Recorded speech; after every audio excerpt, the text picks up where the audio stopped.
Մինչև 2025 թվականի ապրիլի 1-ը իրավունք էր տրված բոլոր այն օտարերկրացիներին, ովքեր ունեին բնակվելու իրավունք եւ կացության կարգավիճակ, այսինքն ՌՎՊ եւ Վիդնաժիծեստվա եւ նաեւ երկքաղաքացի էին հանդիսանում, պարզեցված կարգով փոխեին իրենց ազգային կամ իրենց պետության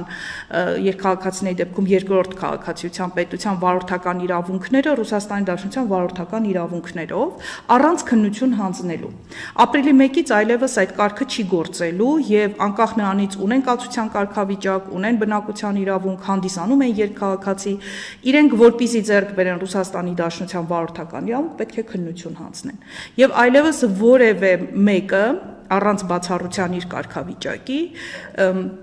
չի կարող վարորդ աշխատել, չունենալով Ռուսաստանի Դաշնության վարորդական իրավունք։ Դա տուգանքի ենթակա է, դա խախտում է համարվում եւ երկու անգամ եթե անձին ուղղակի ոստիկանները տուգանեն հենց այս խախտման համար, սա հիմք է լինելու, որ մուտքի արգելք կստանա անձը։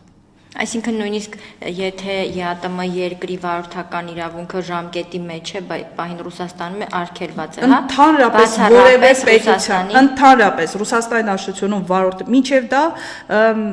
թույլատրված էր օրինակ մինչև անցյալ տարի, որ նաև Ղրղստանի վարորդական իրավունքներով կարող Հայաստանի վաղուց արգելված է,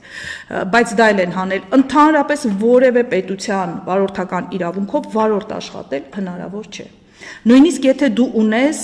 կացության կարգավիճակ, երկքաղաքացիություն եւ այլն, եւ պարզեցված կարգով էլ չես կարող փոխարինել քո վարորդական իրավունքը, միայն քննությունով։ Սա արդեն ապրիլի 1-ից հաշվի առնելով, որ մեր քաղաքացիներից շատերն են մեկնում Ռուսաստան վարորդ աշխատելու նպատակով, այս դժվարությունն ու բարդությունը ինչ ձևով կազդի միգրացիոն հոսքերի վրա։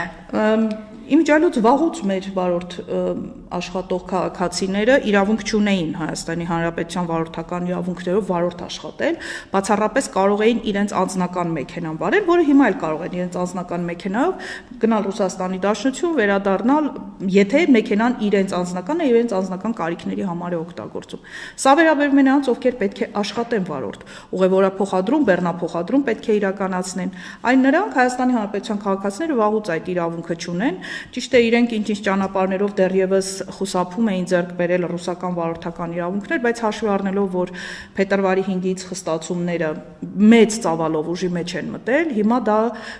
բավականին աննկարագրելի ավելի դժվար է լինելու եւ Ռուսաստանի, որովհետեւ օրենքը շատ հստակ ասում է, եթե անձը չունի Ռուսաստանի Դաշնության կողմից տրամադրված վարորդական իրավունք, նա իրավունք չունի որպես վարորդ աշխատի վերջ։ Այսինքն եթե այսպիսի խախտման համար բռնեն, դա հիմք է արտաքսման, ուղղակի պետք է սրա մասին տեղյակ լինել։